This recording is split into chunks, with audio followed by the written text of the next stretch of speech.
tenemos oficinas tanto en Chile como en Perú.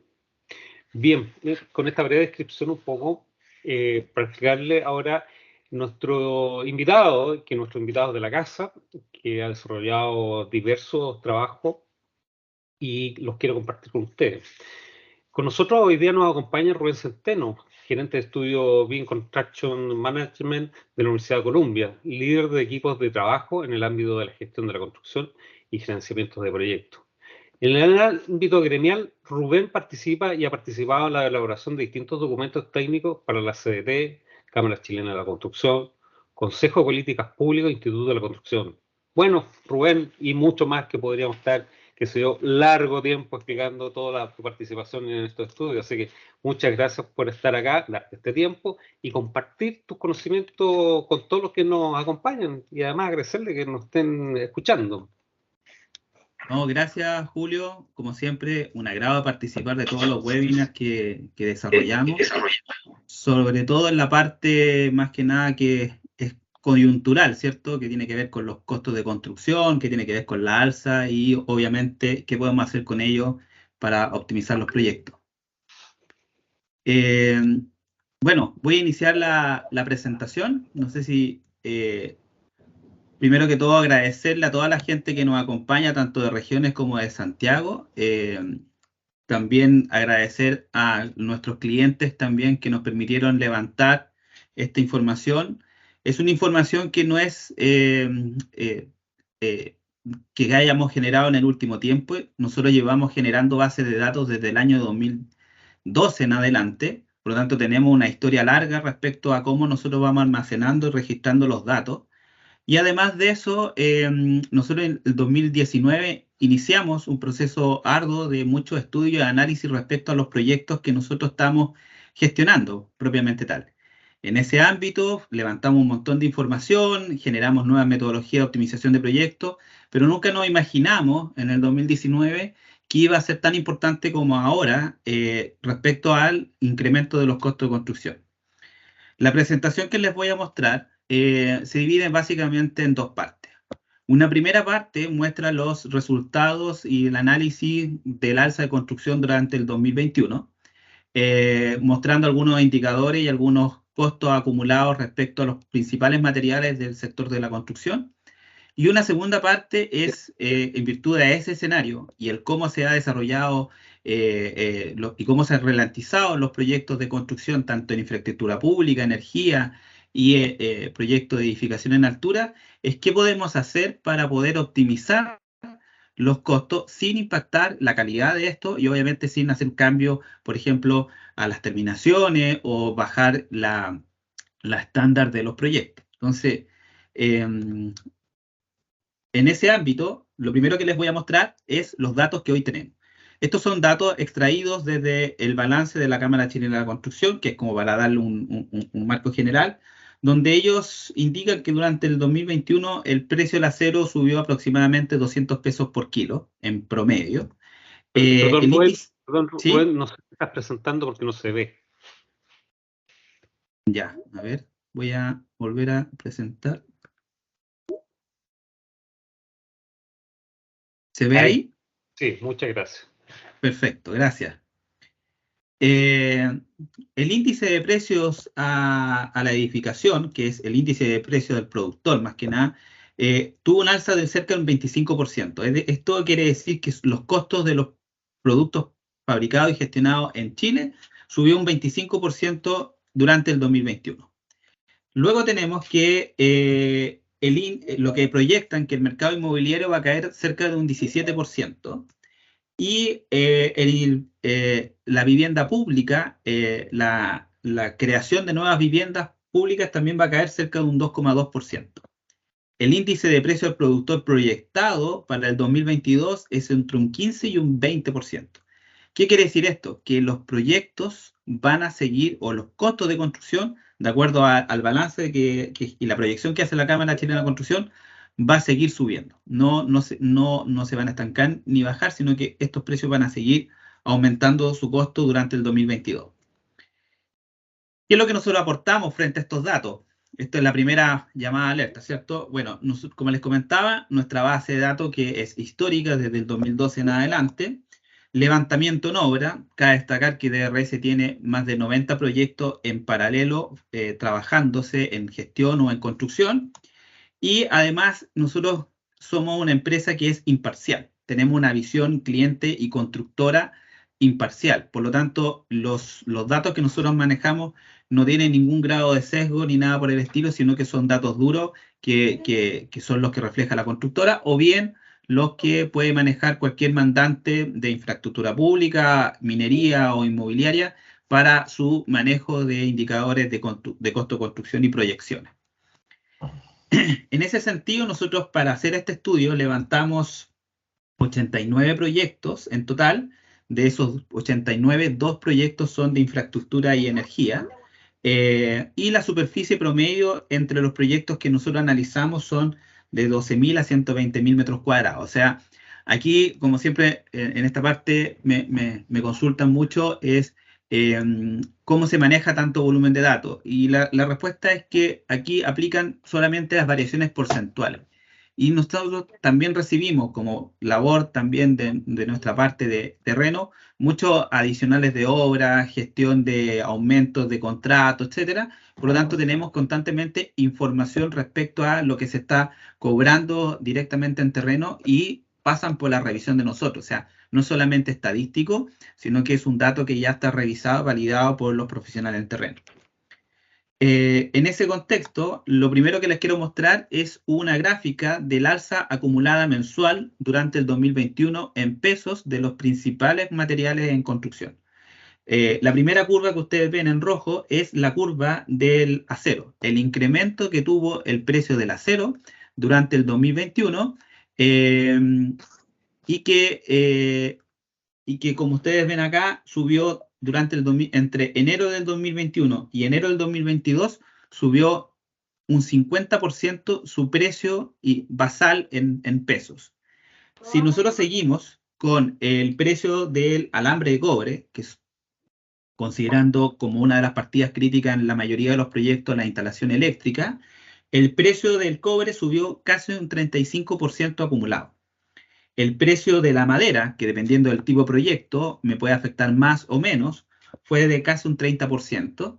Y el precio de los cristales, que más va orientado a la ejecución de ventanas, muros, cortinas, etcétera, mamparas vidriadas, subió también un 32%. Eso sí, el incremento se vio más afectado desde mediados de 2021 hacia adelante, producto de que los proyectos que estaban paralizados se reactivaron con mucha fuerza, por lo tanto hubo problemas de stock y abastecimiento de estos materiales, y eso generó un alza sostenida durante esos meses. El segundo ítem que también más subió es el precio del dólar, pero no mejor, que siempre ha sido variable, pero lo que destaca, que es muy lineal respecto al dólar, es el precio del alza del cemento o el hormigón, que subió un 10% acumulado durante el 2021. Probablemente todas las personas que le ha tocado ver presupuesto en este último tiempo y que nos están escuchando darán fe que esta alza ha sido muy bien transmitida por las constructoras en todos los presupuestos que han ofertado. Ahora, como también lo veíamos en la gráfica anterior, el valor de la UF también ha subido muy fuerte. Lo que nosotros vemos cuando nosotros recibimos presupuesto en UF es que el alza fue de un 20%. Es decir, por ejemplo, en el precio del acero. ¿Qué quiere decir esto? Que como el acero subió un 50% acumulado en pesos, si yo eso lo paso a UF y como la UF también, por producto de la inflación, ha subido bastante, el incremento porcentual real que yo veo en mi presupuesto en pesos es de un 20%. ¿Ya? En ese ámbito, los incrementos también que si yo tomo la base de datos del 2021 y la empiezo a revisar partida a partida, uno puede ir sacando algunas linealidades que son muy útiles al momento de evaluar un proyecto nuevo, ¿ya? ¿Y qué quiero decir con esto? A nosotros nos pasó, y seguramente a muchos de ustedes también, muchos proyectos se frenaron previo a la pandemia, o sea, al inicio del 2020, y se reactivaron o volvieron a partir, o se recotizaron, más bien dicho, al inicio del 2021, lo que nos permitió a nosotros poder medir efectivamente cuáles fueron los incrementos por efecto de la pandemia, ¿ya? Y sacamos algunos porcentajes promedios de esos proyectos que tuvimos que recotizar en teoría. Y por ejemplo vemos, y esto es muy importante para poder proyectar posibles alzas hacia el futuro, es que un 30% del incremento del costo del acero en pesos me aumentaría la partida de obra gruesa en un 6%. Aquí hay que destacar que aquí aplican los promedios. Nosotros tomamos el promedio de los proyectos en general, por lo tanto, ahí yo también, cuando ustedes estén haciendo su análisis, ustedes tienen que tener cuidado en el sentido de que si yo tengo un proyecto, por ejemplo, con mucha incidencia de estructura metálica, claramente el incremento es superior a un 6%. Si por el contrario tengo un proyecto que es mayoritariamente construcción en madera, por ejemplo en el sur, el incremento sería menor al 6%. Entonces, al menos esto me permite tener una línea base de cómo están mis proyectos en el promedio y cuál sería el impacto de posibles alzas a futuro. Un 21% de incremento del costo de alambre de cobre, es decir, del precio del cobre propiamente tal, aumenta la partida eléctrica en cerca de un 4%. ¿Ya? Si bien el cobre es uno de los elementos más importantes para las partidas eléctricas, también lo son los ductos y sobre todo la mano de obra. ¿Ya? Por eso el impacto, si bien es de el 20% de alza, implica casi un 4% en el costo directo, ese es el impacto real que tiene el incremento de la partida eléctrica. Un 15% de incremento en el costo de la madera aumenta casi entre un 1 y un 2% el presupuesto, por ejemplo, de muebles. Y eso es mucho menor porque efectivamente el mueble o la fabricación de muebles todavía sigue siendo muy artesanal. Por lo tanto, el mayor costo en la fabricación de los muebles está en la mano de obra. Sí me implicaría mucho más, si la mano de obra se encarece, probablemente ahí los muebles se verían mucho más impactados que el incremento propiamente tal de la madera. El 23% de incremento en los cristales aumentaría cerca de un 2% el presupuesto, por ejemplo, de ventanas, que también es dentro del listado top 10 de las partidas de edificación. Las ventanas junto a los muebles, la enferradura y la instalación eléctrica son por lejos las partidas que siempre están dentro del total más incidente de un presupuesto. Por tanto, un 23% en el aumento del costo de los cristales genera un 2% del incremento de las ventanas, en vista que la ventana se constituye además de cristal, de perfilería, de mano de obra de instalación, hay muchos temas de rectificación de medida, etc. También, si nosotros vemos la linealidad que tuvo el dólar o el incremento o el efecto que tuvo esta alza del dólar en el último tiempo del 2021 en los presupuestos de construcción, vemos que hay una cierta linealidad respecto a eso. Ahora bien, siempre hay que tener en cuenta, y esto también siempre se los digo a las personas que me toca conversar de este tema, es que el dólar siempre ha variado. Tal como se ve en esta gráfica acá, la variación del dólar ha sido de hace mucho tiempo muy fuerte, ¿ya? A veces está a 800, 850, luego baja a 780. El problema de un alza del dólar es cuando el dólar es sostenido, cuando esta alza supera el mes o los 2 meses. Ahí es donde empieza a impactar más fuertemente el costo de construcción, porque eventualmente todas estas partidas que están afectadas a dólar, las constructoras no pueden esperar a que baje el dólar para, por ejemplo, ingresar la orden de compra o pagar. Por lo tanto, no pueden esperar 2 meses, por lo tanto tienen que desembolsar ese incremento de dólar. En ese sentido, lo que nosotros vimos dentro de los presupuestos es que, por ejemplo, cuando nosotros impactamos un presupuesto de construcción de 700 pesos a 800 pesos, o sea, un incremento de 100 pesos del dólar, el costo directo del presupuesto aumenta entre un 1 y un 2%.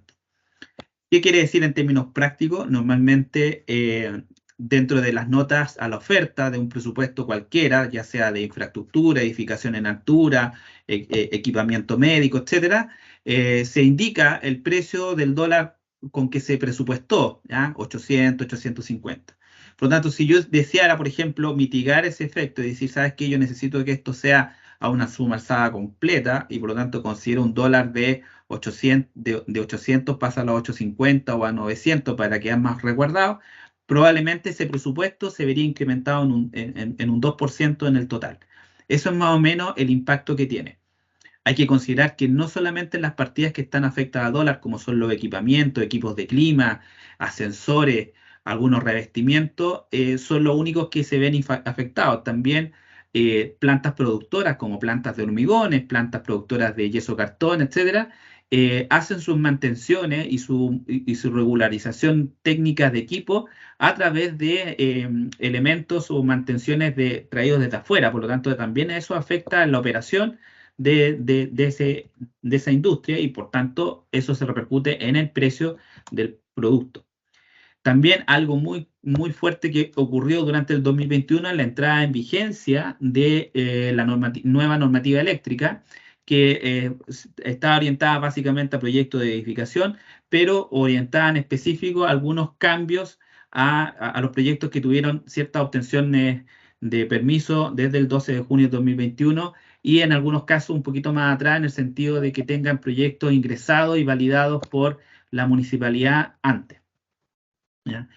En ese sentido, siempre ocurre que cuando aplica una nueva norma, pasó con la ley del ducto, ahora con la norma eléctrica, los primeros presupuestos de construcción llegan muy altos en este ítem. O sea, estamos hablando de un incremento entre un 10 y un 20% casi en incremento de la partida eléctrica. Y eso pasa porque hay una cierta adaptación de la norma, un cierto tiempo de interpretación de la norma que los proyectistas tienen que hacer y normalmente se van muy resguardados con esta interpretación. En ese sentido, los presupuestos iniciales que nosotros recibimos, los primeros presupuestos que recibimos respecto a este tipo de cambio normativa, tenían un alza entre un 10 y un 18%. Ahora tiende a bajar. En virtud de estos resultados, se le ha solicitado a los proyectistas estudiar un poquito más la norma y aplicarla con ciertos criterios, no tan directamente a la letra, y en ese sentido se ha logrado mitigar un poco esta alza, pero sigue siendo una alza más fuerte. De hecho, su impacto es mayor al incremento del cobre. ¿Qué esperamos para este año? Vamos a las proyecciones. Y en esto nos dividimos y hicimos un análisis para el primer trimestre, segundo trimestre y tercer trimestre. Obviamente el primer trimestre ya pasó y en ese sentido vimos que durante el primer trimestre no hubieron alzas, por ejemplo, del acero. Y eso nos permite a nosotros proyectar que si bien el acero va a seguir subiendo a razones normales con que ha subido todos los años. Durante todos los años, constantemente, el alza del acero se ha generado, pero a 2 o 3% por trimestre, ¿ya?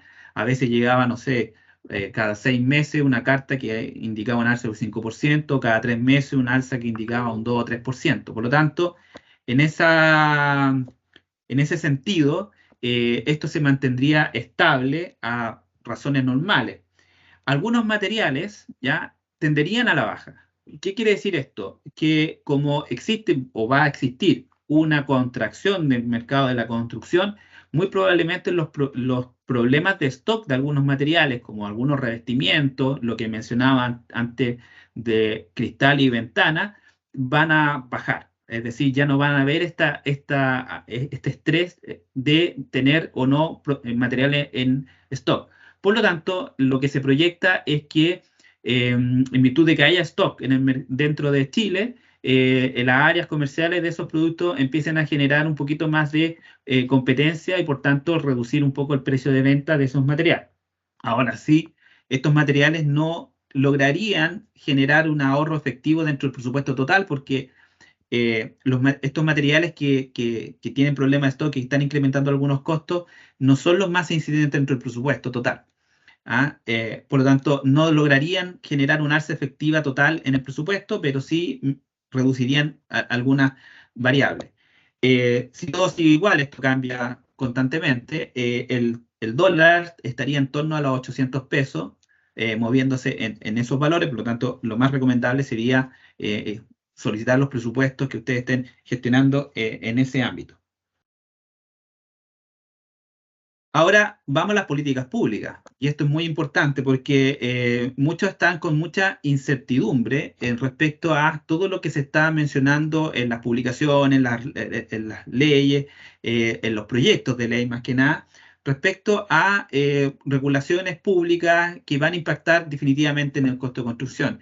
Y entre esas políticas públicas tenemos tres, que son las que más se han hablado y que probablemente sí van a llegar a algún tipo de puerto, que son el sueldo mínimo, el 6% de cotización adicional a la AFP o a un fondo previsional, y la jornada laboral de las 40 horas. Dentro del análisis, descartamos en primera instancia el aumento del sueldo mínimo en virtud de que la construcción en su generalidad tiene sueldos mayores al mínimo, ¿ya? Por lo tanto, el impacto o el efecto que va a tener el sueldo mínimo actual propuesto por el gobierno en este ámbito no es tan incidente dentro de un presupuesto de construcción. Sí lo es la cotización adicional. ¿Y por qué es tan incidente en ese ámbito? Dentro del promedio de los proyectos, el 50% del presupuesto total es mano de obra, ya sea de la casa o de subcontrato. Por lo tanto, ese 50% es el que se va a ver impactado por el 6%. Nosotros tomamos todos los costos de asignaciones, impactamos el sueldo bruto de esos profesionales y recalculamos los precios unitarios de varios proyectos en particular. Con eso, y pensándose que este alza no sería con una cierta gradualidad, lo cual todo aparentemente debería ser con gradualidad, es que el presupuesto en costo directo de construcción aumentaría entre un 3 y un 4%. Ya, reitero, si es que no existiera la gradualidad, lo que se está proponiendo es que el primer año aumente un 2%, el segundo año otro 2% y el tercer año otro 2% hasta llegar al 6%. Por lo tanto, este alza de un 3 a un 4% se vería un poco mitigado en el tiempo.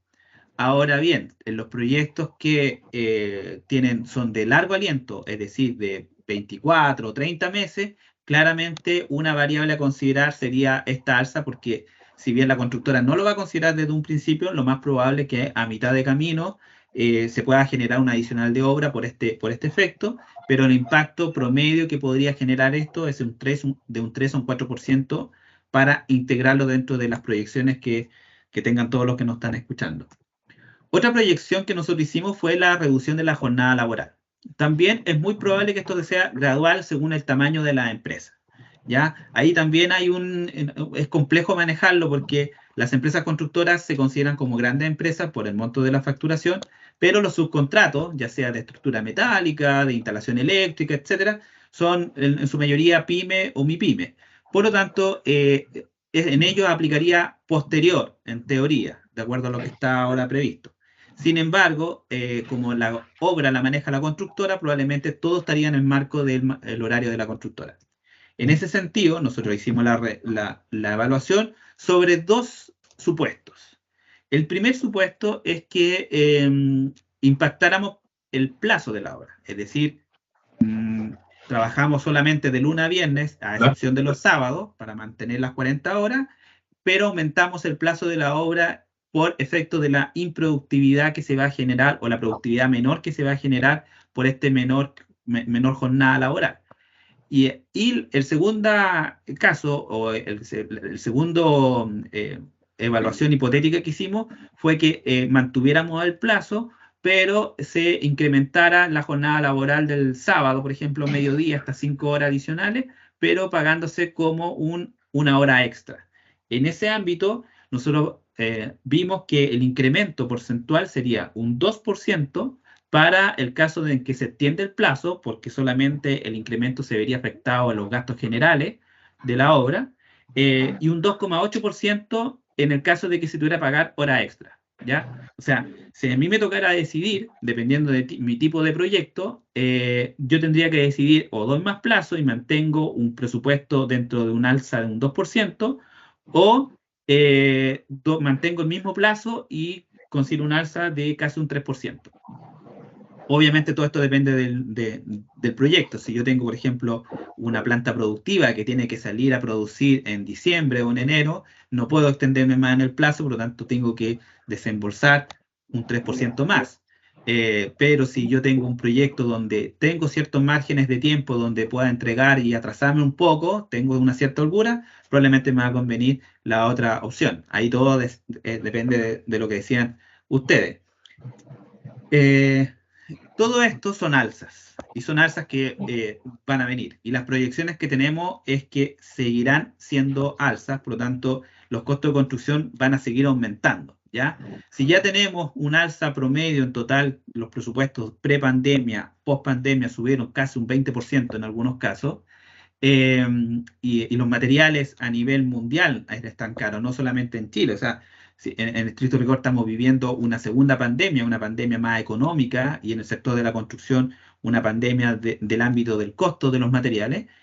No hay ninguna política pública tampoco que se haya mencionado que vaya a minimizar o subvencionar algunos materiales. Por lo tanto, lo que nos queda es que hacia adelante los costos van a seguir subiendo. Entonces, ¿qué podemos hacer ahora? ¿Ya? Y como les comentaba en la introducción de la presentación, nosotros durante el 2019 trabajamos en conjunto con la Universidad Católica del Norte, con Plan BIM, con el Construye 2025, en adaptar o evaluar una metodología extranjera que se llama EBS Score, que es de Malasia, y vimos cómo se adaptaba a los proyectos en construcción, ¿ya? Sin buscar implementarlo ni nada por el estilo, solamente evaluamos cómo se estaban adaptando esas metodologías o cuánto ya de esta metodología se estaba implementando en los proyectos. Nos dimos cuenta que había muy poco implementado, obviamente, pero también nos dimos cuenta que habían proyectos que sí tenían un cierto nivel de implementación sin saberlo. ¿Ah? Esto es, ellos lo hicieron sin querer, propiamente tal. ¿Y en qué se basa un poco esta metodología? Y hago esta breve introducción para poder mostrar después el por qué nos enfocamos en esta metodología y qué genera en los proyectos. Esta metodología mueve, son varios escalones y avanza en virtud del proyecto, y es un proceso más o menos largo en donde se implementa. Tenemos primer nivel, que es una construcción tradicional, in situ, como lo vemos en cualquiera de los proyectos, muy dependiente de la mano de obra, muy afecta a todas las circunstancias de coyuntura de país, o sea, etcétera.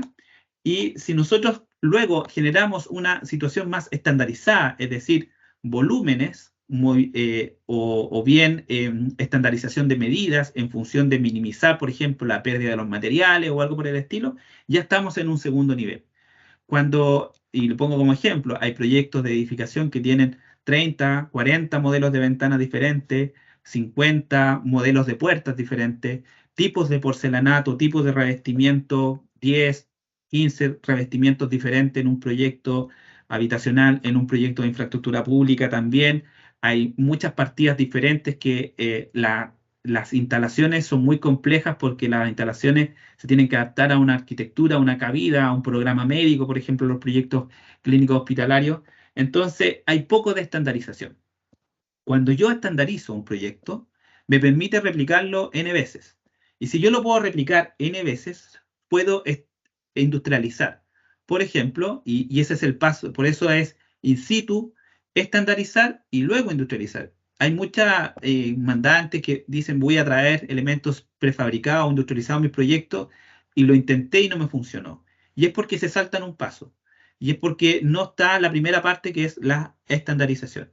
Si yo logro estandarizar medidas dentro de mi proyecto y eso lo replico N veces, muy probablemente yo después pueda industrializar ese módulo, sea lo cual sea, solamente para mí quizás, no de forma más masiva. Y si yo puedo industrializar ese módulo, probablemente después pueda industrializar un volumen. ¿Ya? Hoy en día, por ejemplo, existen calderas prefabricadas que se instalan en la azotea, existen tabiques prefabricados, etc. Y cuando yo ya puedo generar un volumen, ya obviamente ya puedo hacer una construcción modular, ¿ya? Pero eso ya es el top de la parte, y nosotros en este momento, y lo que vamos a mostrarles es aspirar a menos, ¿ya? No es llegar a ese punto, sino que lo que les voy a mostrar es el resultado de los estudios y el análisis y asesorías que hemos hecho hasta el nivel 02, y mostrarles un poco los resultados económicos que se obtienen de eso. Importante, por ejemplo, es también la implementación del BIM. Yo creo que muchos de ustedes lo están implementando o han escuchado hablar de él. Y es porque nosotros llevamos más de 12 años en BIM, somos socios fundadores de BIM Forum Chile, y en ese ámbito hemos generado indicadores y es importante tener en los proyectos un nivel de madurez de la modelación, no solamente pensando en la coordinación, sino que también pensando en estos valores agregados como son la estimación de costos, la formación, la generación de los programas y obviamente la revisión y la integración de todas las especialidades para tener algo más estandarizado. Es muy importante ese ámbito, también se puede hacer más lento y más dificultoso sin el BIM, pero lo más recomendable siempre es implementar, porque la mayoría de nuestros proyectos, ya les voy a mostrar los resultados, es que los que tenían correctamente implementado BIM a un nivel de madurez un poquito más alto que el resto, generaban mucho mejores ahorros, ¿ya? Entonces, esta metodología, ¿qué apunta? ¿Ya? Y vamos ahora a los datos duros, esa es la parte metodológica. Por ejemplo, en promedio, la pérdida de un porcelanato es de un 25%. Si ustedes analizan la pérdida promedio de esos materiales que se están cobrando entre un análisis presupuestario de un 25%. No suena mucho el porcentaje, pero si yo le dijera 1 de cada 4 metros cuadrados que ustedes instalan en el proyecto se va a la basura. Eso es un 25% de pérdida. 1 de cada 4 metros cuadrados de porcelanato se va a la basura, que ustedes pagaron, o que el mandante pagó, o que la constructora pagó también, para que además pagó 2 veces para que se lo llevaran a la basura, y la basura se la llevaran. La pérdida promedio del yeso cartón es de un 20% en los tabiques. O sea, 1 de cada 5 metros cuadrados de tabique se va también a la basura.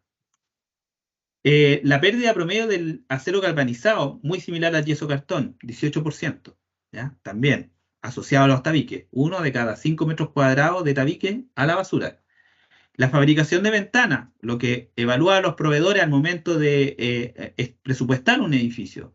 No solamente el valor por metro cuadrado, sino que tienen que hacer todas las medidas de fabricarlas en sus máquinas, etc. Cuando ellos tienen que ir a rectificar medidas, es decir, modificar constantemente los vanos y todo lo demás, un 20% de pérdida. 1 de cada 5 metros cuadrados de ventana también se va a la basura, ¿ya? Entonces, y la incidencia de la mano de obra sigue siendo un 50%, el uso de maquinaria cercano a un 20%, por lo tanto, y el 30% restante de los materiales. Por lo tanto, ¿por qué no hemos estandarizado? ¿Por qué no hemos reducido esa cantidad de pérdida de material? ¿Por qué seguimos gastando en botar material a la basura y a su vez pagar porque esa basura se la lleve? En ese ámbito, y por eso elegimos esta metodología, porque esta metodología apunta justamente a optimizar esto. Y esto lo tuvimos que medir, o sea, no parece toda lógica lo que estoy diciendo, pero diferente es conversarlo con números en la mesa, y con datos reales, y con levantamiento en obra. Y eso es lo que hicimos durante el 2019, 2020 y 2021. Y para eso medimos diferentes KPI, diferentes drivers, con los principales stakeholders, y además con la participación de nuestro hito en terreno, etcétera. Medimos el nivel de industrialización, o sea, cuánto se aplicaba esta metodología sin saberlo en el proyecto, la desviación que tuvieron estos proyectos en cuanto a los costos y al programa, la calidad de la obra, que es importante también siempre evaluarla, el trabajo rehecho, etcétera, y la generación de residuos, ¿ya? Hay que mencionar que siempre esto lo hicimos de forma transversal, ¿ya? Se mandaron fichas a los proyectos, se llenaron información, se revisó la parte previa de coordinación y gestión del proyecto, etcétera. ¿Y qué observamos? Que en general los proyectos que tenían un cierto grado de implementación de este sistema o esta metodología IBS, que lo hacían sin querer, o sea, sin saber que lo estaban haciendo, tenían claramente KPIs mucho mejores que el resto, ¿ya? Y pongo, por ejemplo, estos ejemplos. Este es una lámina tipo de un baño, de un sector, más que nada que tiene un baño, una pequeña kitchenette de un proyecto industrial, y vemos que, por ejemplo, todas las medidas interiores de esto no concuerda con el tipo de porcelanato que estaba predispuesto, especificado, que era de 30 por 30. Todas las medidas no cuadraban, o sea, tenía en este sector más del 20% de pérdida de los porcelanatos. Entonces lo que nosotros hicimos fue modificar esta arquitectura, corriendo un poquito el tabique por acá, otro poquito por acá, sin modificar ni siquiera el layout, sino que acomodando un poco los tabiques, dejando algunos espesores más de tabiques más anchos para poder cuadrar un poco las medidas, etcétera, y además de manera de minimizar las pérdidas. Y por ejemplo, las ventanas, esto es una componente muro, cortina y puerta. Acá teníamos modulado dependiendo de los espacios diferentes medidas de ventana. Y nosotros dijimos, dejémoslo todo en 90 y la puerta también de 90. Esta no era una puerta de ingreso muy habitual, o sea, no era la puerta principal, sino que era una puerta secundaria, pero de cristal templado. Y modulamos todo en 90, lo cual también hace más fácil la ejecución. Los anclajes en la obra gruesa, los anclajes, los recesos, el orden en la obra, porque da lo mismo cuál panel va en cuál lugar, porque todos miden lo mismo, se hace mucho más fácil. Entonces, y además también lo que nos dimos cuenta que obviamente dentro de los costos de construcción en todos los proyectos siempre está la parte de las estructuras, ya sea estructura metálica o ya sea estructura de enferradura y hormigón. Por lejos, la obra gruesa es lo más complejo de manejar porque es netamente normativo, pero nos dimos cuenta que no eran eficientes. Y básicamente porque no estaban integrados los diseños. Se partía de un layout de arquitectura y ese layout de arquitectura se le entrega al calculista y el calculista trata de solucionar esa arquitectura con enferradura o estructura metálica. Lo que hace en algunos casos disparar los indicadores kilos por metro cuadrado. Entonces, lo que nosotros ideamos fue algo diferente. Pensar en cuál es bajo parámetros arquitectónicos estándares, normativos, una cabilla general, pensar en una estructura eficiente, primero, y luego, con esa estructura eficiente, el arquitecto diseña interiormente para generar la mejor cabida o el mejor layout teniendo una estructura eficiente, es decir, un poquito adelantando los roles, ¿ya? Y en ese ámbito logramos, por ejemplo, reducir la estructura en un 8% promedio. Eso igual, en términos hoy en día, con el precio del acero como está, es una rebaja importante dentro del presupuesto, ¿ya? Además, optimizando el reticulado, la estructura, todo más estandarizado. Si eso después se puede, hablando en proyectos de centro de distribución, industriales o algo por el estilo, eso yo después lo puedo prediseñar y generar a lo mejor contratos por grandes volumen para que sea siempre más o menos la misma estructura, ¿ya? Y eso también generaría un ahorro por volumen a futuro. ¿Y qué es lo que cuando nos dimos cuenta y empezamos a revisar todos estos proyectos, nos dimos cuenta que efectivamente había una linealidad directa entre los proyectos que tenían un BIM mejor implementado, no solamente que tengan o no tengan BIM, sino que un BIM correctamente implementado, con los diferentes niveles de información, con los diferentes usos, tenían, sin quererlo, un 50% más implementado también el nivel de industrialización. Y conversando un poco con los jefes de proyecto, ellos nos decían, sí, lo que pasa es que nuestras reuniones de coordinación duraban menos de lo que teníamos proyectado. Normalmente una reunión de coordinación puede durar 2 a 3 horas, dependiendo de la cantidad de proyectistas que haya. Entonces, el tiempo restante que nos quedaba era para buscar eficiencia en el proyecto. Entonces, sin quererlo, empezaron a implementar eficiencia en el proyecto, a reducir algunas cosas por efecto de que ganaban tiempo en la coordinación. Lo que medimos en terreno es que esos proyectos a su vez tenían un 10% menos de generación de residuos. ¿Qué quiere decir eso? Que el orden de la obra era visualmente muy impactante a su vez. También se desviaban estos proyectos que les menciono un 50% menos los costos durante la pandemia. Eso también es muy gravitante en el sentido de que como no dependían tanto de la coordinación de las especialidades, no dependían tanto de materiales que tenían que calzar justo, no dependían tanto de la rectificación de medidas, durante la pandemia se vieron mucho menos impactados, tanto en los costos, también así con el programa, ¿ya? Se atrasaron un 3% menos que los proyectos que no tenían esta linealidad. Y obviamente también nos dimos cuenta de que si había un 50% menos de índice de falla, que es un índice clásico de la calidad que tiene que ver con los elementos descartados o incorrectos en una lista de chequeo. Es decir, elementos defectuosos dentro de una lista de chequeo. Y claro, también tiene mucha lógica que si tú tienes todo lo demás, no estás atrasado, no tienes tanto adicionales, tienes un mejor orden en la obra porque generas menos residuos, obviamente nos dimos cuenta después del levantamiento en terreno que también la calidad de la obra era menor. En general, los proyectos que nosotros revisamos, todos tenían mejores indicadores, ¿ya?, que los otros proyectos sin estandarizar. ¿Y qué es lo que en resumen es? ¿Ah?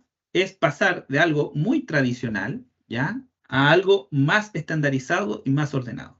Estos son ejemplos solamente donde tenemos una construcción muy in situ, muy básica, tanto en la fachada o lo que se ve del proyecto como en las instalaciones, a algo más estandarizado y más modular. No necesariamente teniendo elementos prefabricados, sino que, como les mencionaba, es el primer paso, estandarizando medidas para que esto se instale de mejor manera. Y aquí se ve como si fuera un muro cortina completo, pero esto eran muros cortina y opaco, muro cortina, opaco, sin era intermedio, y esta es una sola línea de instalación eléctrica. Aquí se hizo la evaluación, por ejemplo, que era más económico levantar un poco la altura de entrelosa para hacer pasar las instalaciones de una sola línea que reducir la altura y hacerlas cruzar entre las vigas, ¿ya? Eso al final en términos económicos era más viable. Y pasar, por ejemplo, en términos industriales, de un centro de distribución así muy tradicional, muy esquemático, a algo más elaborado con implementación de BIM, con implementación de mejores evaluaciones económicas, etcétera. En términos numéricos, ¿qué hemos logrado? ¿Ah? Y esto es lo que es más gravitante. Cuando nosotros hemos implementado o asesorado a nuestros clientes en implementar esta estandarización de proyectos, hemos visto que la optimización pasa más también por cómo queda el layout, la ejecución de la obra es mejor, y han existido ahorros entre un 5 y un 12% menos del costo directo, ¿ya? ¿Qué quiere decir eso? Que yo puedo pasar por ejemplo, un edificio de que cuesta 18 UF metro cuadrado a 17 UF metro cuadrado, ¿ya? Y eso en términos de evaluación económica es muy importante. Normalmente, si yo tengo un proyecto, por ejemplo, de 300.000 o 500.000 UF, estamos hablando de 50.000 UF en el 10% de ahorro. ¿Cuánto tiempo pasamos nosotros, después de recibir una oferta de licitación, tratando de ahorrar costos, sacando partidas, reduciendo terminaciones para poder lograr 50.000 UF de ahorro? O sea, son meses y probablemente en algunos proyectos nunca se logra. En cambio, si nosotros partimos con un diseño integrado, optimizando e implementando esta metodología, ya podemos considerar que al menos vamos a tener un 5%, dependiendo de la profundidad que yo le dé a esta metodología que le estoy mostrando, al menos voy a tener un 15%, un 5% de ahorro. Importante, obviamente, una integración temprana de proveedores y de stakeholders, que yo creo que muchos de ustedes lo han escuchado varias veces. ¿Por qué? Porque es importante tener claro que todos estos ahorros que yo implemento en el diseño, toda esta reducción de pérdida de materiales, toda esta reducción y eficiencia de estructura metálica o estructura de obra gruesa que yo les mostraba, es importante que ese ahorro quede en el proyecto, no en un lado u otro. O sea, que no sea solo un ahorro inmobiliario o mandante, ni tampoco solo un ahorro de la constructora. Es importante que estos ahorros queden para el proyecto y así de esa manera los proyectos sigan avanzando y no se ralenticen su inicio, porque cada vez que paralizamos un proyecto lo único que estamos haciendo probablemente es encareciéndolo más. O sea, cada mes que pasa en que un proyecto no parte, lo más probable es que estemos generando que ese proyecto aumente de costo. Tal como lo vimos en las proyecciones que yo les mostré antes, los costos de construcción van a seguir subiendo. Por lo tanto, estamos corriendo contra el tiempo. Todo el tiempo que nosotros podamos ganar en hacer más eficiente el proyecto es ahorro efectivo que vamos teniendo, ya sea por la integración de esta metodología o por el costo oportunidad que se genera por mitigar el alza que se está generando constantemente. Esto siempre tiene que estar acompañado de una correcta metodología de presupuesto y evaluación económica. Nosotros tenemos una metodología bastante estandarizada en ese sentido, que va de la mano con la modelación BIM, y es importante que esa metodología funcione y sea bien integrada, porque muchas de estas variables, estas estandarizaciones son un traje a la medida, son algo que se genera caso a caso, proyecto a proyecto o cliente y cliente. Por lo tanto, hay mucho de ensayo y error, hay mucho de proponer, evaluar y ver si pasa o no pasa. Y es importante también tener claro que por muy pequeño que en algunos casos sea el ahorro, es mejor tomarlo, ¿ya? En algunos casos, en los proyectos que yo les mostraba en la lámina anterior, donde generábamos estos ahorros en los proyectos, teníamos a veces evaluaciones de algunas propuestas que generaban 300 o 400 UF de ahorro. Y normalmente lo que hablaba o me comentaban los jefes de proyecto decían, ya, pero mira, vale la pena hacer este cambio o este trabajo adicional, modificar toda la lámina, por ejemplo, de ventana por 400 UF de ahorro. Y yo le decía, sí, vale toda la pena, porque independiente del monto, hoy en este proyecto son 400 UF, pero tú cuando esto lo escalas a varios proyectos, a un proyecto más grande, es una sumatoria de muchos ahorros. Y tal como en una familia, si se quiere proponer ahorrar en el supermercado, por ejemplo, y yo no elijo algo, un sustituto de algún elemento porque está 10 pesos más caro, 10 pesos más barato, y no lo elijo, no voy a generar el hábito de ahorro. Acá hay mucho también de eso, hay mucho de hábito. Si yo empiezo a implementar, por muy pequeño que sea el cambio, una estandarización de ventana, una estandarización de puerta, una estandarización de medida de tabique, y eso genera un ahorro, aunque sea muy menor, pero yo lo tomo ese ahorro, yo puedo generar un cambio en los proyectos. Y probablemente después el proyecto que venga, ya no voy a tener que insistir en que se haga ese cambio, sino que va a venir per se. Y cada vez voy a ir mejorando esa metodología, mejorando y puliendo ese trabajo. Y ese ahorro que al principio fue de 400, probablemente después sea de 500, después de 600, después puedo llegar a un acuerdo comercial con el proveedor, después, y así puedo ir escalando hasta llegar a ahorros más significativos. Eso es mucho lo que pasa en la interna de los proyectos y es importante que ustedes también lo escuchen en función de una experiencia de que hemos tenido implementando este tipo de cosas. Conclusiones, y ya para cerrar y dejar espacio a las preguntas, los procesos industrializados y estandarizados se vieron menos impactados en pandemia. Eso fue un hecho que nosotros medimos claramente en los proyectos que tuvimos. Eh, el alza se mantendrá al menos por durante el 2022, tal como les comentaba. Paralizar un proyecto ahora que está en etapa de licitación, lo único que va a generar es que cuando yo lo revalúe esté más caro. Por lo tanto, optimizar los proyectos desde antes del camino. Existe un potencial de mejora en la productividad del sector, según lo que nosotros hemos evaluado, porque todavía somos muy dependientes de algunas cosas, y estas metodologías apuntan también a esa implementación y esa mejora de productividad. No tengo que estar revisando constantemente qué ventana o qué puerta va en cada lugar, o consultando cada vez o a cada rato el plano de detalle de ventana, el plano de detalle de puertas, porque las puertas son casi todas iguales y las medidas están ejecutadas así en los proyectos de infraestructura crítica. No tengo que estar constantemente revisando, por ejemplo, los planos de estructura metálica, porque la estructura metálica ya viene modulada o estandarizada bajo ciertos parámetros y longitudes, etcétera. Y el uso de la metodología BIM es muy importante para este tipo de controles y por sobre todo, y aquí hago también un súper destacado, el desarrollo de la licitación, las recomendaciones contractuales. Hay proyectos que logran el precio, pero no logran cerrar el contrato, ¿ya? Hay proyectos que pasan 2 meses en trámites de contrato.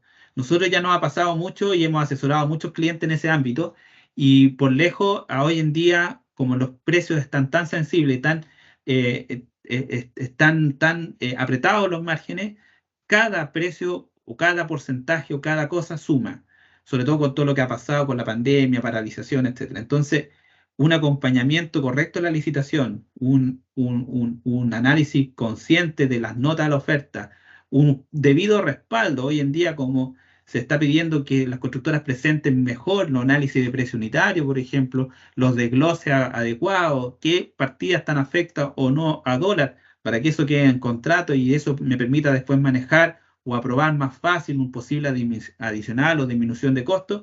Es muy importante ese acompañamiento en la etapa de licitación, ya sea con una constructora interna o una constructora externa. El proceso tiene que ser igual de formal y muy bien llevado en ese sentido. Nada más que agradecer a todos los que escucharon y muchas gracias por su atención y ahora quedamos abiertos a todas sus consultas y dudas. Muchas gracias, Rubén. Muy interesante. Te lo agradecemos. Yo en el chat estoy colocando el correo de Rubén para que puedan tomar contacto si lo desean. Una pregunta bastante simple que pasó hace rato, Rubén. ¿Compartir esta presentación? ¿La podemos hacer? Sí, sí, Ya. lo podemos compartir, ya esta presentación es libre. Ahora, sí es importante, y aquí siempre recalco, darle contexto a los números, ¿ya? Porque como ustedes ven, cada número tiene su explicación. Obviamente, eso escribirlo en la presentación no sería muy didáctico, por así decirlo, por lo tanto, hay que darle mucho contexto a los números para tomar las decisiones adecuadas. Perfecto, entonces como nosotros tenemos el registro de algunos de ustedes, se los vamos a mandar a través de correo electrónico. Antes de darle paso, que nos quedan algunos minutitos, recalcar que sí tenemos una economía compleja, difícil, y siempre se habla de las dificultades. Me gusta mucho lo que presentaste de las oportunidades. Y en esa oportunidad podríamos traer... es importante destacar que esta metodología, si bien la presentaste en el mundo más bien de edificación, es súper transversal para todas las áreas que tenemos en los mercados: minería, infraestructura, etcétera. Lo que te quiero destacar es buscar las oportunidades.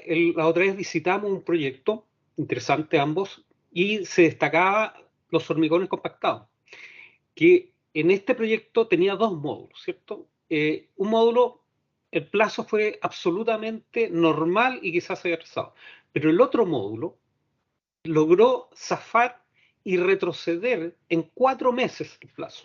O sea, logró un objetivo cuando se diferencia la productividad, se entiende, uno se atreve. Este costo inicial que uno logra tener en el origen también genera ahorros principalmente en la mano de obra, donde tú destacaste el 50%. ¿Por qué te lo destaco, Rubén? Porque la productividad es muy importante y hay que atreverse a combatir esta alza de precios con esta línea, investigar, investigar e investigar como lo estás haciendo tú. Sí, efectivamente, mira, hay mucha resistencia siempre. ¿Ah? Desde la parte de la constructora, que uno es lo que más podría decir, sabes que siempre hay resistencia en la parte de la constructora, pero también hay mucha resistencia de los jefes de proyectos, de los calculistas, de proyectistas, etc. Lo que hay que entender es que esa resistencia en general no llega a nada. ¿Ah? Lo único que genera es que el proyecto se atrase. Y cuando el proyecto se atrasa, perdemos todo, ¿ya? Entonces, hay que mostrar, y por eso la presentación se basó más que en buscar y mostrar una metodología, en mostrar números, mostrar resultados. Las decisiones se toman mucho más fácil cuando hay resultados, cuando hay números. Si yo, por ejemplo, antes de esta reunión, o alguno de ustedes antes de esta reunión dijera, oye, ¿cómo evaluamos este proyecto que va a durar 3 años con estas 40 horas, 6% de cotización adicional? Muchos dirían, ¿sabes qué? Hasta que no esté aprobada la ley, frenemos, ¿no? Para saber bien cómo los va a pegar y en qué vamos a implementar. Pero cuando uno muestra un número, cuando uno muestra un análisis, puede ser el hormigón, estoy ocupando ese ejemplo, pero puede ser, por ejemplo, la diferencia de costo que tiene el hormigón autocompactante versus el ahorro que tengo por reparaciones de obra gruesa, reparación de fachada, etcétera. El mismo caso. Cuando yo hago un análisis y muestro un número, yo puedo tomar decisiones. Tal como lo comentaba en un webinar otra persona atrás, en el webinar que hubo del CBC, cuando yo tengo incertidumbre, no sé cómo manejar una incertidumbre. Pero cuando a esa incertidumbre le pongo un número, pasa a ser un riesgo. Y para los riesgos, nosotros sabemos manejar riesgos. La construcción vive manejando riesgos. Por lo tanto, cuando la incertidumbre tiene un número, independiente que sea cual sea, eso es un riesgo y ese riesgo lo podemos manejar, mitigar, proyectar, mitigar, etcétera. Muchas gracias, Rubén. Don Cristian Arratia nos tiene una pregunta. Cristian. Sí, hola, buenos días. Rubén, tú comentaste que iba a existir una contracción de inversión en el área de construcción este año, ¿cierto?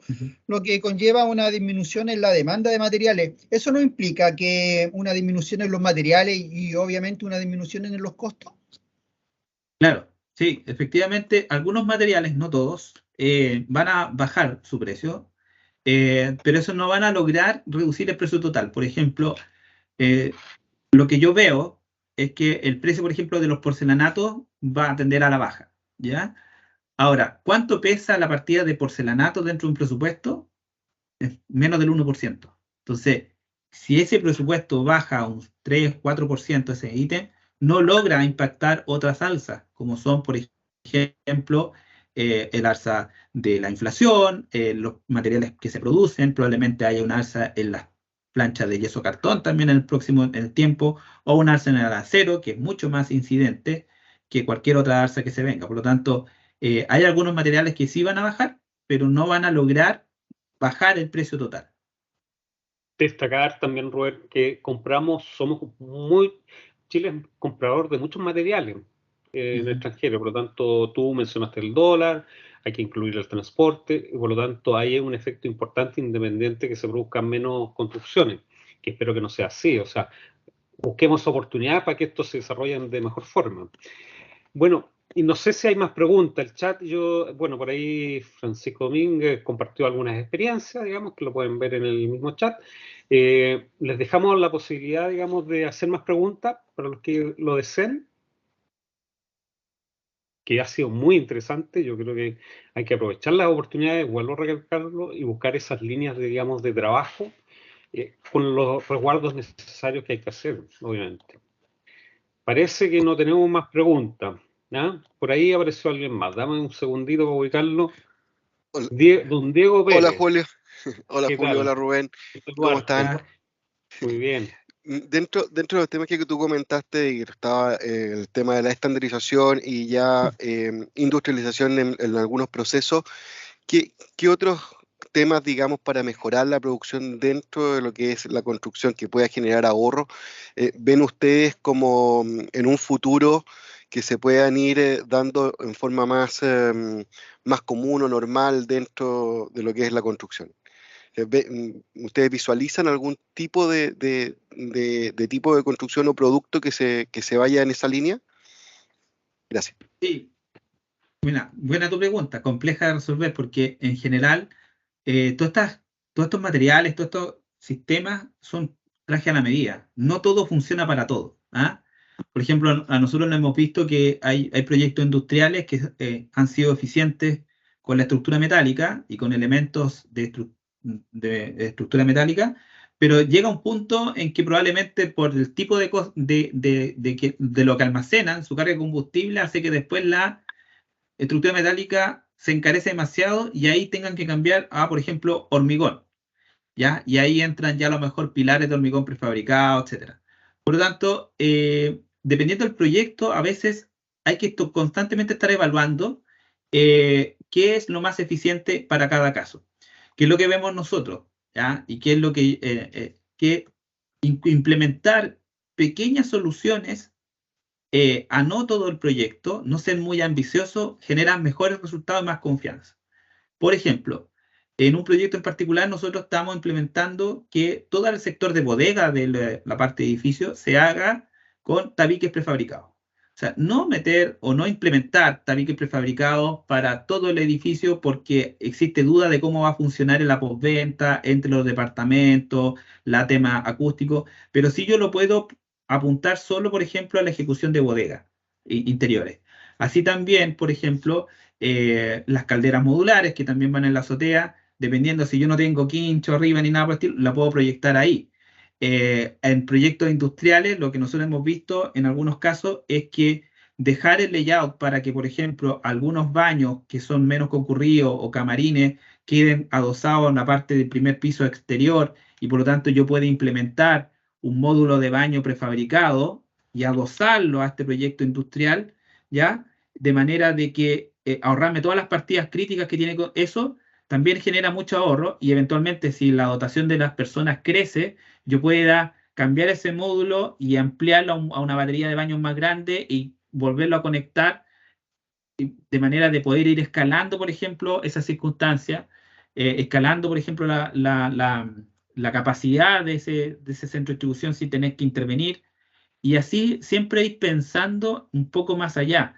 ¿Ya? De hecho, nosotros hace poquito terminamos una asesoría con una empresa que le estábamos haciendo ese tipo de optimizaciones y también importante para ello era que las instalaciones también fueran fáciles de mantener. Entonces se generó todo un layout de instalaciones de manera de que fueran más por fuera para no tener que intervenir por dentro, no tener que estar, por ejemplo, cerrando un baño para poder cambiar algún tipo de tubería. Entonces, en resumen, nosotros vemos que lo que mejor funciona es implementar pequeñas soluciones en una primera instancia bien focalizadas, pequeños sistemas constructivos bien focalizados en cada proyecto y ir haciendo un traje a la medida por mandante. Después eso se puede ir replicando en EBS y se puede ir mejorando en el tiempo y escalando, pero lo más importante para partir y para que sea exitoso y no sea una decepción es ir implementando estas soluciones de forma parcial y bien focalizada. Oye, muchas gracias, Rubén. A mí me gustaría complementar un poco, pero con otra mirada, antes de darle la pasada a Alejandra Candia con su pregunta. Muchas veces Rubén planteó de que hay un poco de resistencia. En la construcción hay resistencia. A veces cuando uno nos pregunta si somos tecnológicos, por un tema social decimos que sí, pero siempre estamos atrás de, digamos, de muchos otros mercados. Entonces la pregunta que uno se tiene que hacer para poder avanzar, sobre todo en productividad, para buscar economía, es con quién hacerlo y para qué. Generalmente colocamos el para qué y después colocamos con quién y la verdad las cosas no nos resultan. Quería complementar esto un poco, esta mirada. Alejandra, ¿estás por ahí? Tienes la mano levantada. Muchas gracias por participar también. Te agradecemos. Sí, muchas gracias. Muchas gracias. Bueno, mi pregunta va más que nada por el tema de los reajustes de los presupuestos. Quería saber si es que es correcto aplicar este índice IPMIC que presenta la Cámara Chilena de la Construcción para reajustar un presupuesto. Porque, claro, tengo entendido que lo he ido estudiando, pero muchos de los materiales que presentan no son aplicables a todas las obras. Entonces, esa es mi consulta. Efectivamente, sí, mira, es temazo. ¿Por qué? Porque las constructoras siempre dicen, mira, quiero dejar este precio variable o quiero hacer esto variable, y la respuesta que viene siempre es ya, pero ¿contra qué lo revisamos? Y ahí hay varios indicadores. Está el de la Cámara, ¿cierto? Está el de la Dirección de Planificación, del DIPLAE, y hay otros también estudios que se pueden generar.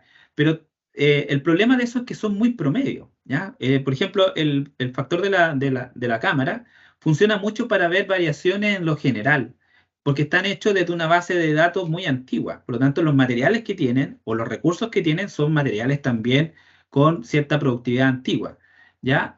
Por lo tanto, si yo tengo un proyecto un poquito más moderno, probablemente me quede corto o me quede pasado, ¿ya? ¿Qué es lo que nosotros recomendamos en ese sentido? Es que sea un indicador que permita informar o evaluar un alza, pero no sea el dígito multiplicador. Es decir, mira que yo si hago la diferencia entre enero del 2021 y enero del 2022, me aparece que el precio subió un 2,6%, multiplico mi precio de construcción por eso y obtengo un valor actualizado. Eso es un error, ¿ya? Eso te va a generar problemas. Sí, lo que yo puedo hacer es decir, extrapolar de ahí, uno puede descargar de hecho la base de datos en Excel, extrapolar de ahí, por ejemplo, el alza que tuvo en los materiales en particular o el alza que tuvo la mano de obra en particular. Hay otro ahí aparte que le llaman misceláneo, que tiene que ver con maquinaria, y de ahí ir sacando algunos factores para poder ir corroborando lo que la constructora está informando, ¿ya?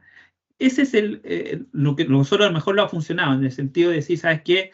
Imaginemos que la constructora propone y dice, mira, mi alza de la mano de obra me generó un incremento en el precio de tanto por ciento.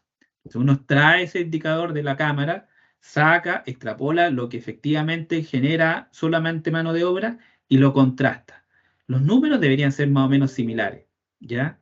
Pero, y sobre eso, si es que son discordantes, solicitar a la constructora que entregue más información al respecto, haga un desglose, un detalle, etc. Pero no ocuparlo como factor multiplicador porque esos valores son muy generales, muy macro y costaría revisarlo, de hecho. Muchas gracias. Gracias, Alejandra, Rubén también. Tenemos otra pregunta por ahí, Alejandro. No sé, eso, por ahí. Sí, hola, ¿qué tal? Buen día, Alejandro por acá. Bueno, una de las cosas, por ejemplo, de la filosofía de Lead Project Management es que los contratos, una sugerencia que tiene es que los contratos sean una alianza entre el cliente y la constructora. En este caso, y hablando sobre todo de la incertidumbre con la que estamos en el mercado, me gustaría saber cómo ha sido la experiencia de TRS en relación a la relación con el mandante para funcionar como esa alianza. Porque siempre típico que en la construcción generalmente tenemos como un cliente muy autoritario, un cliente demasiado lejano y no de repente compartiendo los problemas reales que pasan en el mercado y en el día a día de obra. Eso, gracias.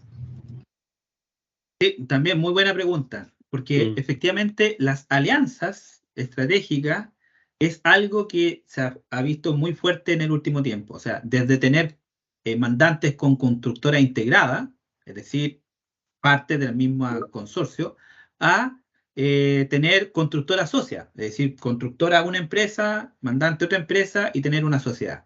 Cada vez menos, entre comillas, se ven licitaciones abiertas, ¿ya? Pero siguen habiendo. Entonces, la experiencia que nosotros tenemos es que la experiencia es súper buena, ¿ya? En general los procesos se agilizan y es mucho más fácil implementar este tipo de cosas. Ahora, ¿qué hace que ese proceso sea exitoso? Es tener un control auditor permanente, ¿ya? O sea, normalmente cuando las empresas, sea mandante, constructora, se alianzan, es porque hay un proceso de confianza entre ellas, ¿ya? Hay un tema de que normalmente pasaron mucho tiempo conversando y sienten que pueden llegar a un buen puerto. Pero eso nunca tiene que minimizar o quitar o restar la formalización, el procedimiento de control, la revisión de los costos que se presentan, el constante cuestionamiento de lo que se genera, ¿ya? Los procesos, igual, nosotros siempre recomendamos que igual haya un proceso, por así decirlo, de licitación, donde haya proceso de consulta y respuesta al momento de entregar, que tengamos un plazo formal de entrega, que esto no se dilate en el tiempo, porque es muy fácil caer en ese tipo de cosas. Entonces, aquí, y como para cerrar la respuesta, el proceso es exitoso cuando hay una integración, sobre todo la constructora. Es mucho más fácil implementar este tipo de cosas con eso de la mano, pero también igual de importante es tener, por ejemplo, un equipo de proyecto bien posicionado o una empresa asesora bien posicionada que vaya revisando, por ejemplo, los presupuestos estimados que va entregando la constructora, vaya solicitando los desgloses, pida a la constructora que eventualmente se junte con el proyectista o el instalador que cotizó, por ejemplo, la parte eléctrica. Es decir, constructora, ábreme la puerta para que tráete a tu instalador eléctrico, siéntalo a la mesa con nosotros para que veamos dónde podemos hacer más eficiente el proyecto.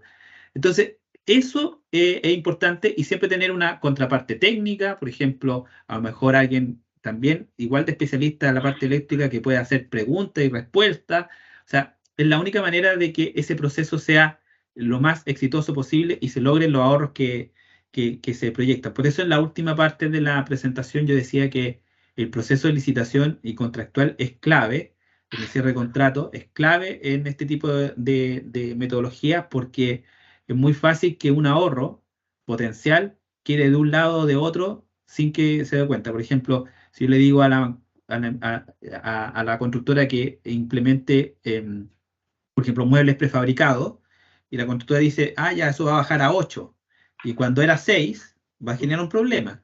O al revés, la inmobiliaria presupuestó y resulta que es 8 y la constructora presupuestó en 6 y dijo, a lo mejor no le digo nada a la constructora porque se cayó en esto, pero ahí lo voy a dejar. Eso no va a funcionar. Entonces, los ahorros tienen que ser para ambos lados y tiene que haber un constante control, el proceso de licitación, todo bien formal, a pesar de tener esta alianza estratégica que tú mencionas. Rubén, sería bueno... Muchas gracias. Antes que se vaya Alejandro, sería bueno que a lo mejor pudiese explicar, cuando hay unos contratos colaborativos, esto también se extiende también a los proveedores. Cuando los proveedores o uno tiene una empresa constructora que lo único está pensando, de alguna forma, en recortarle el presupuesto al proveedor o en de alguna forma hacer un negocio que no es muy buen negocio para el proveedor, también se complica el proyecto. Pero cuando lo suma a buscar alternativas de productividad, principalmente, que se han tocado temas de esta índole, lo suma porque empiezan a pensar en forma distinta, y al pensar en forma distinta empiezan a idear, y no están preocupados de que le van a pasar una multa, no están preocupados de que su negocio va a ser malo, entonces están preocupados de optimizar y de buscar productividad. Entonces, cuando hay un trabajo colaborativo tanto de la constructora hacia los proveedores, esto se ve.